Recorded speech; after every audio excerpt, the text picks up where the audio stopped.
கமிட்மெண்ட்டே இல்லாத காலேஜ் பையனை பார்த்தா எப்படி இருக்குமோ அப்படிதான் இருப்பாரு. ஆனா அவருமே ஒரு ஜென்சி கிட் ஃபீல் தான். ஆமா. ஆனா அவர் பண்ற ஒர்க் எல்லாம் பார்த்தா இந்த சைடு பெரிய அவார்ட்ஸா இருக்கும். தேசிய விருது இந்த சைடு என்னங்க எல்லாத்தையும் வாங்கிட்டு கேஷுவலா இருக்கீங்க அப்படின்ற ஃபீல் இருக்கும். சரி சும்மா ஸ்டேஜ்ல தான் அப்படி இருக்காருன்னு பார்த்தா நீங்க ஷூட்டிங் போனீங்கனாலும் ஒர்க்னா ஒர்க் முடிச்சுட்டு வருவாரு, பேசிட்டே இருப்பாரு, திடீர்னு ஃபோன் எடுத்துட்டு போயிட்டு இப்படி வாசிச்சுட்டே இருப்பாரு. அதுலயும் வாசிக்கலாமா நமக்கு அப்பதான் வியப்பா இருக்கும். ஸோ மியூசிக்கா இருந்தாலும் சரி, நடிப்பா இருந்தாலும் சரி, ப்ரொடக்ஷனா இருந்தாலும் சரி, எல்லாத்தையும் ஒருங்கிணைந்து பண்ணி நம்பிக்கையை விட நண்பனின் கை பெருசுன்ற மாதிரி இவர் கூட இருக்க அத்தனை பேரும் சொல்லியிருக்காங்க. இவர் தான் எனக்கு சொன்னாரு, இவர் என்ன சப்போர்ட் பண்ணிருக்க அப்படின்னு சொல்லுவாங்க. ஸோ எல்லாருக்கும் பிடித்த நம்மளோட ஃப்ரெண்டி டார்லிங் ப்ரோ ஜிவி பிரகாஷ் அவர்களை நல்ல கைத்தட்டல் கட்டலாம் பேச அழைக்கிறோம்.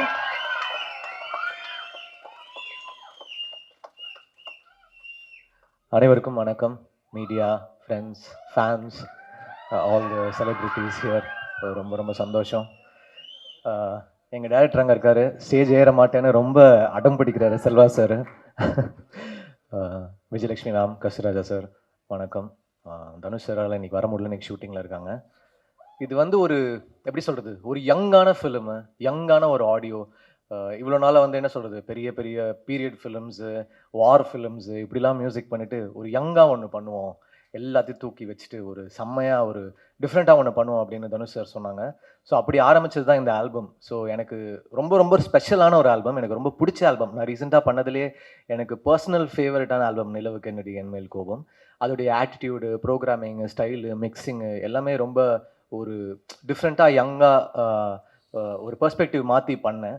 அண்ட் பயங்கரமாக ஒர்க் ஆச்சு.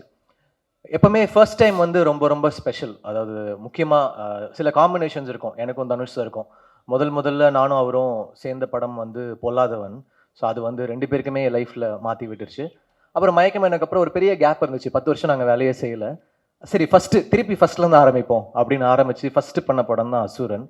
ஸோ அதுவும் வந்து பயங்கரமாக ஒர்க் ஆச்சு. ஸோ இப்போ ஒரு டிரெக்ஷனில் ஃபர்ஸ்ட் டைம் ஒர்க் பண்ணுறேன். டெஃபினட்டாக ஒரு மேஜிக் இருக்கும்னு நம்புகிறேன். படம் பார்த்துட்டோம், ஒரு ஷோர் ஷாட்டாக இருக்கும். ஸ்ரேயஸ் சொன்னார் எதுவுமே பண்ணல, எதுவும் வாங்கலைன்னு. இந்த ஜெயிலர் படம்லாம் முடிஞ்ச உடனே எல்லாரையும் கூப்பிட்டு பயங்கரமாக கவனிச்சாங்க ஸ்ரேயஸ். அந்த மாதிரி படம் ஓடணும்னு தெரிஞ்சிருச்சு, பார்த்து இது வேற.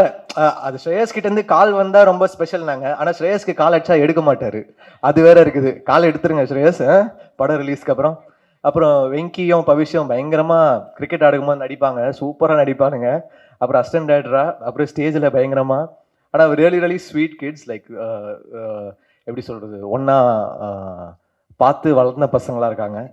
நல்லா பண்ணியிருக்காங்க, சூப்பராக பர்ஃபார்ம் பண்ணியிருக்காங்க எல்லாருமே. All the actors, Ramya, Rabia, Priya, Venky, Anika, Mathew, Bavish எல்லாருமே ரொம்ப நல்லா நடிச்சிருக்காங்க.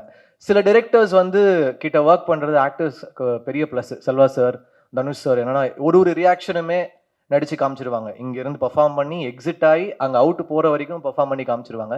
அதை வந்து நம்ம அதோடைய 60% பண்ணாலே ஒரு மேஜிக் தான். அதனால் they are very blessed to get Dhanush sir as the director.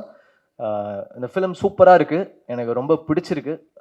இதுக்கு மேலே நீங்கள் பார்த்துட்டு சொல்லுங்கள். பேக்ரவுண்டும் இன்ட்ரெஸ்டிங்காக இருக்கும், ட்ரெய்லரும் பெருசாக ரிசீவ் பண்ணியிருக்காங்க. இது ஒரு ஹிட் ஃபிலிம்னு நான் நம்புகிறேன். Thank you, plus them all. Thank you.